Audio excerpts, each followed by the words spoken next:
Ang dami na naman palang utang sa akin ni Tess.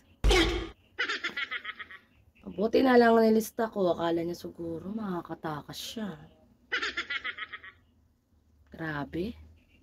Libo-libo. Hala. Muulan. Yung sinampay ko pala.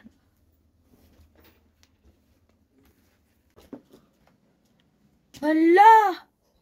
May dumi ng pusa. Wala, papagalitan na naman ako ni Mama pag di ko yan tinanggal. Ayun! Notebook! Sakto! Yun! Sakto! Papagalitan na naman kasi ako ni Mama pag hindi ko tinanggal yun. Buti naman. Bakit kasi dito ka nadumi ang mga pusa?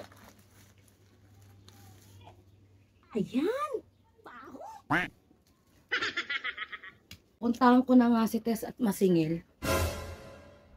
Oh! Asan na yung notebook dito? Dito ko lang yun nilapag ah. Yes, hindi na ako papagalitan. Mary Rose! Asan na yung notebook dito? Ito ba yun? Pinilas mo yung nakasulat dyan? Tinanggal ko kasi yung dumi ng pusa. Ano? Oh. Ayan ako. Ikaw talagang bata ka. Ito na.